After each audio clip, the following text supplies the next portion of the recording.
Hello everyone, it's Helen at Journaling Planet, and today I'm going to show you how to make the easiest no-sew journal you have ever made using one envelope. That is it, really. That's all you need, and some scraps.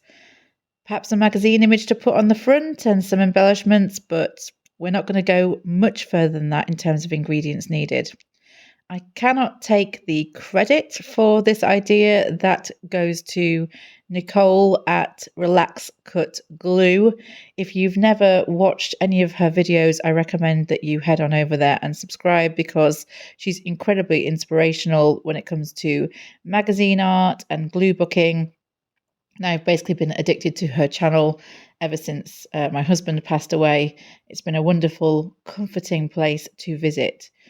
So as you can see, what I've done is I've taken the envelope, I have glued shut the flap, I have folded it in half, and I am now just arranging or collaging scraps from my scrapbox over the envelope.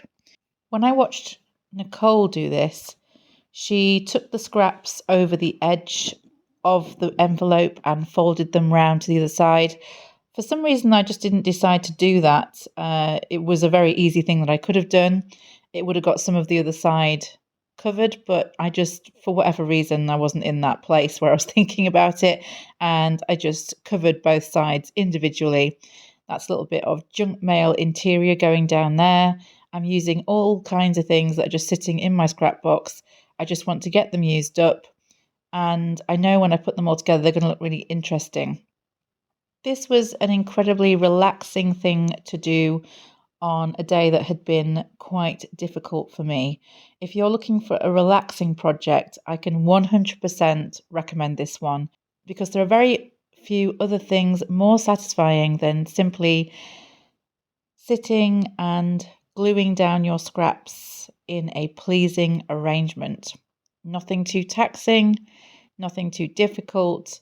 You're just picking scraps that please you, as I'm doing right now, and throwing them onto the envelope and then sticking them down.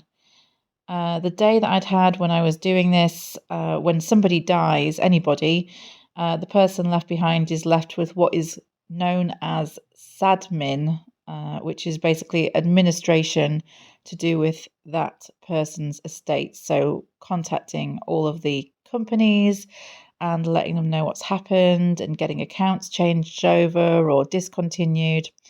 And I have to say, it's one of the most horrible things about a bereavement because every time you write an email or get on the phone to someone, you are reminded of what's happened, and it somehow makes everything feel a lot more final. And the day that I did this project, I had to deal with a particularly difficult company. Yes, that's right. You would think that people who run companies would be very considerate of those who are bereaved, but there are companies out there who are just terrible at handling the situation, even though, sadly, people do die all the time and the bereaved do need help. So I hadn't had a great day. I just wanted to do something relaxing, and this was just the job. So thank you so much, Nicole, for the inspiration.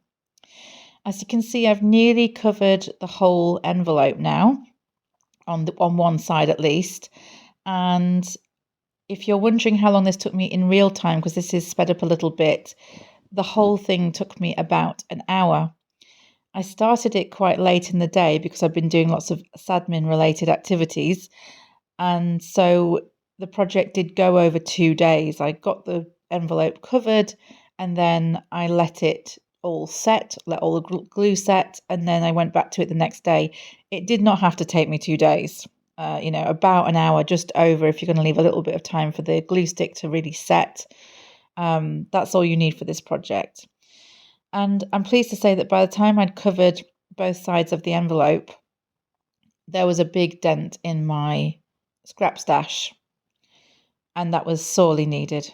I did also do a bit of layering up of the scraps because I wanted to make sure that I was happy with the arrangement of them.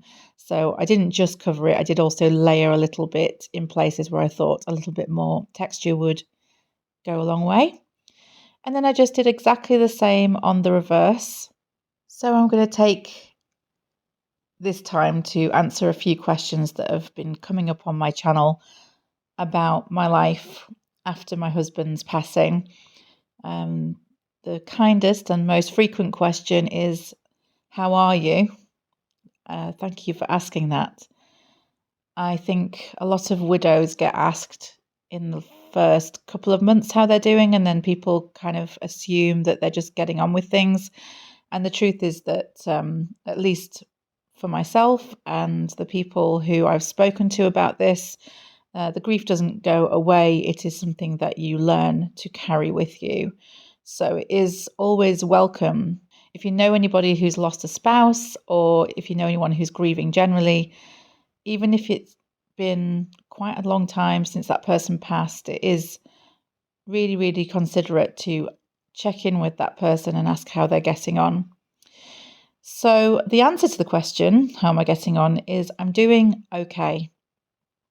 I do still cry probably most, if not every day, but I don't cry all day, every day. And my counsellor, who I've been seeing at the hospice where my husband passed away, thinks that I'm handling the whole thing very well indeed. She thinks that I'm being philosophical about it, understanding that we are all mortal, that none of us know when our time is up, and that in loving somebody, the price we pay for loving them is that one day we will be parted from them, and we don't know whether it's going to be us that goes first or them, and we might have to bear the strain of the grief. Because my husband was so incredibly brave, I really feel that I want to do justice to that. And that doesn't mean that I don't cry or grieve. As you've heard, I do that regularly, if not every day. It just means that as far as I can, I get on with the day in front of me and do as many creative and positive and joyful things as I can, because I know that is exactly what my husband would want for me. So on the whole, I think I'm managing things as well as anyone could reasonably expect. There are some aspects of my situation that make it different to some of the grief other people might experience when they lose a spouse young. So, for example, my husband had time before he passed. So we were able to have conversations. He wasn't suddenly taken in a freak accident, and we didn't get a chance to say our goodbyes or prepare. We did get that opportunity. So I think that has gone some way to supporting me in getting through these first few very difficult months without him.